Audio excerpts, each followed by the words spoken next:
système de vote sera modernisé. Le vote électronique sera expérimenté à petite échelle lors des prochaines compétitions électorales.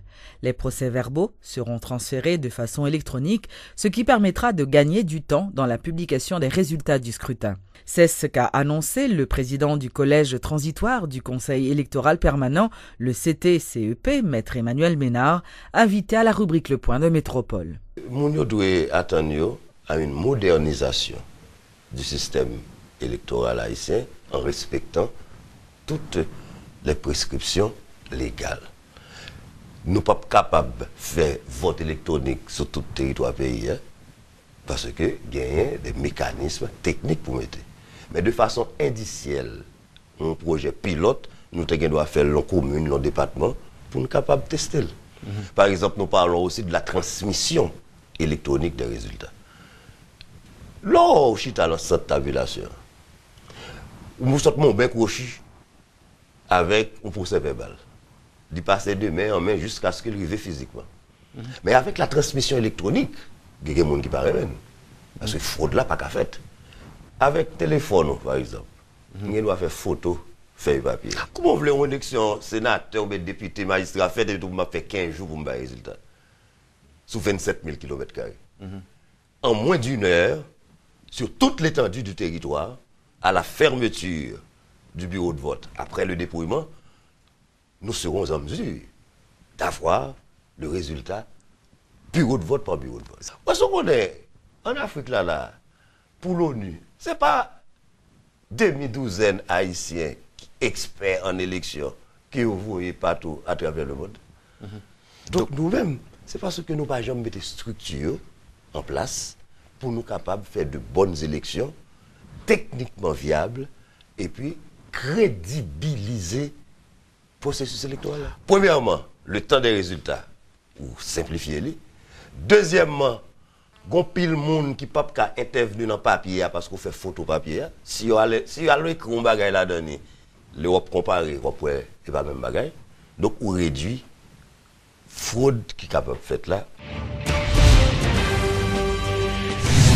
Le ministre des Travaux publics, Jacques Rousseau, a annoncé lors d'une rencontre avec la presse ce lundi, à la primature, la réalisation de la première route surélevée dans le quartier de Delma pour octobre 2014. Des travaux qui ont occasionné un embouteillage monstre au niveau du carrefour de l'aéroport. Les automobilistes ont d'ailleurs demandé aux autorités de prendre des dispositions spéciales afin de faciliter la circulation dans cette zone.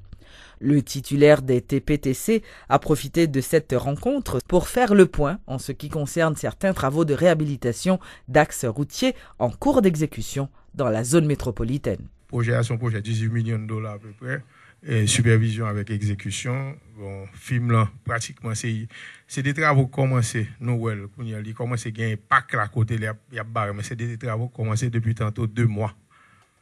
Et même avant ça, parce que tu as ça l'implantation, tout ça pour te fait.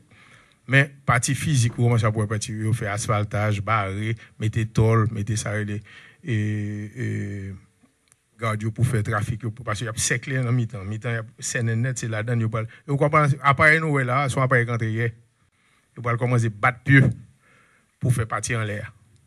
Parce que partir en l'air, c'est la traversée Nazon, à peu près. Après Delma 19, on ça, en 27, dans la zone côté, Eurocéram, il a commencé à lever.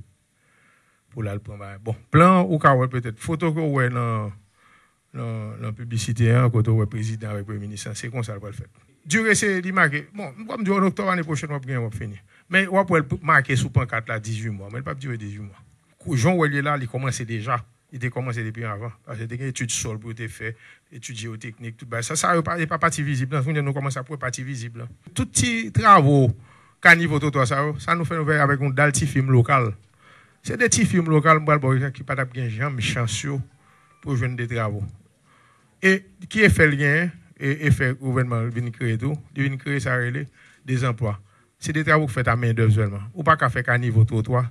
Ça, c'est pas boss maçon, ça, c'est pas charpentier, n'est qu'à brasser mortier, ça cap pot sac ciment, ça cap fait balle. Donc, il vient créer une activité économique et qui est très important. L'autre bagage que au niveau saleté, vraiment gagné, mais ça qui est provisoire toujours. Parce que ça qui passe, film là, nous avons retenu que vous faites sur eux, tout autant que vous pas fini de nettoyer le tout. yo pas fin nettoyer, yo pas pris jamais retenu ça. Si pour yo pas à nettoyer, c'est nous qui nettoyer, donc n'a nettoyer, n'a fait, n'a prélevé, n'a kembe retenu ça.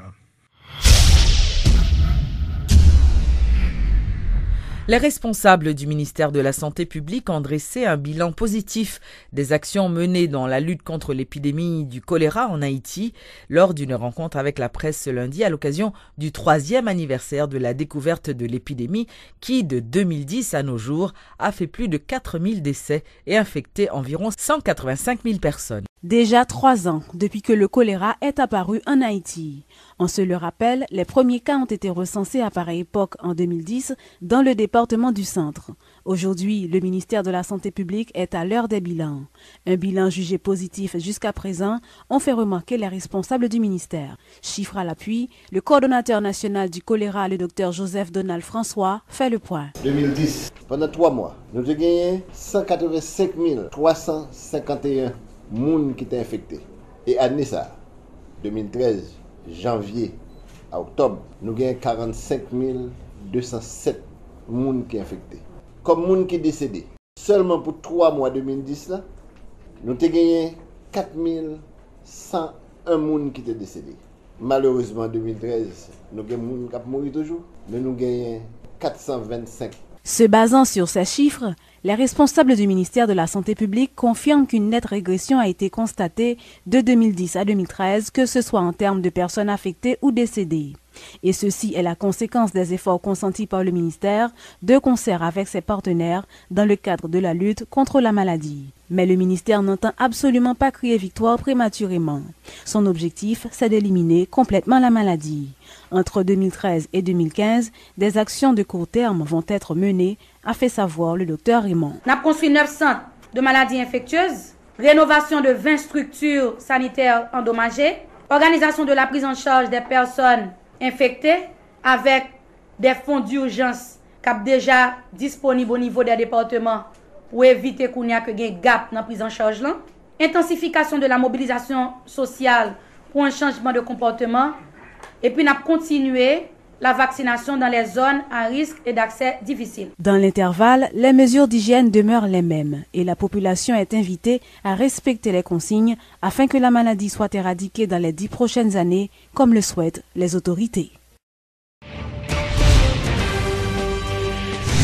Lancement officiel ce lundi par le Premier ministre Laurent Lamotte du Fonds d'investissement des collectivités territoriales FICT. Évalué à 120 millions de gourdes et financé à 90% par l'Union européenne, ce fonds qui favorisera la décentralisation des services publics dans une dizaine de communes des départements du Nord et du Nord-Est constituera une expérience pilote susceptible d'être dupliquée dans d'autres communes du pays. Destiné à toute collectivité moyens financiers nécessaires pour investir et pour financer l'exécution de projets que le peuple a identifiés, tels que l'éclairage public, centre d'équipement, marché public, abattoir, système d'adduction d'eau, création de pépinières, etc. Il est important pour que les besoins de la population soient satisfaits. Et nous connaissons que la préoccupation centrale du gouvernement, c'est qu'il faut que le peuple la joigne. Il faut que le peuple la joigne tout bon vrai et dans tout sens. À travers différents programmes sociaux que le gouvernement met sous pied depuis 2 ans, nous avons une première réponse. Une première réponse nécessaire et immédiate pour faire face au cargoumet contre le niveau de précarité et vulnérabilité population haïtienne. Il faut que nous renforcer les collectivités territoriales, renforcer le programme de formation et il faut que nous investissions dans la collectivité. Donc ça, c'est un premier pas dans la bonne direction. Le ministère de l'Intérieur avec Pikachu a travaillé pour plusieurs autres pas pour que nous soyons capables de continuer dans la politique, renforcer la collectivité, continuer dans la politique formation de cadre, continuer dans supporter dans tout support possible pour nous faire le travail. Parce que demain, c'est nous-mêmes qui pouvons chimer vers une décentralisation qui qui pas seulement dans la bouche, mais qui est dans l'action. J'ai une constitution en Mandel. Président Martelly, avec moi, quoi dans la décentralisation et veut que la décentralisation ça lui-même devienne une réalité dans tous les sens du mot. L'Union européenne, à travers l'Oxfam, a lancé toute une série de projets d'infrastructures dans les municipalités voisines du lac Azouéi dans le but de renforcer les capacités de ces communes. 5 stations de radio communautaires émettant dans la zone bénéficieront d'une aide dans le cadre de ce projet, selon Raphaël Brilandi de l'Union européenne. Pour l'Union européenne, le soutien à la société civile, le soutien au renforcement de la gouvernance locale, dans un contexte plus large de décentralisation, c'est très important. Donc vous savez comme moi que la décentralisation est inscrite dans la Constitution haïtienne depuis 1986. Et donc il faut se donner les moyens d'appuyer l'État haïtien à faire de cette décentralisation une réalité effective. Donc pour l'Union européenne, soutenir la décentralisation, mais plus largement soutenir le travail que les communes peuvent mener avec les acteurs locaux, avec la communauté, avec les organisations non gouvernementales locales, est fondamental. Le projet que nous voyons aujourd'hui est un très bel exemple justement de renforcement de cette dynamisation, de cette dynamique, de ce dialogue entre les communes, entre la société civile et les communautés, pour que justement ensemble on puisse prendre notre destin en main et réfléchir à des problèmes communs et à travailler à des solutions communes surtout.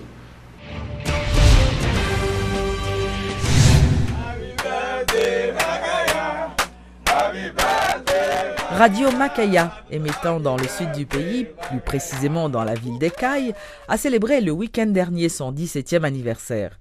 Ce fut l'occasion pour cette station d'organiser plusieurs activités. Suivez les explications de Raymond Clerget, PDG de Radio Macaya, qui relaie les émissions de Radio Métropole dans le département du Sud. Puis gros chaîne de montagne qui est dans la zone, c'est Macaya. Donc sous référence. Donc nous voulons faire une radio de référence. Nous voulons faire une radio là paraître dans la zone où est son radio de référence. Je dis à la sous visite studio non et au cas nous manquer. Mais après son studio moderne. Nous sommes un rare média dans la zone qui a un bagage que vous avez dans n'importe quelle station à l'étranger, rapport au prince. Il y a des gens qui viennent dire pas rien, qui fait différence avec une radio de Port-au-Prince. On dit mais c'est ça nous développé dans la zone. Époque longtemps, en 96, on a ouvert radio, en général, on était obligé d'attendre 24 heures pour t'informer de ce qui a passé en termes de nouvelles. Avec Radio Macaya, et nous avons tout inauguré, c'est année tout que Métropole a inauguré le réseau national. Donc, à partir de là, tout le monde est informé de ce qu'a fait dans le monde au jour le jour, au quotidien. C'est-à-dire, côté la sautillant, c'est la même qu'on recevoir. Donc, nous devons quoi qu'à partir de là, nous c'est un médium entre le sud d'Haïti et le reste du monde. Et nous allons continuer à faire.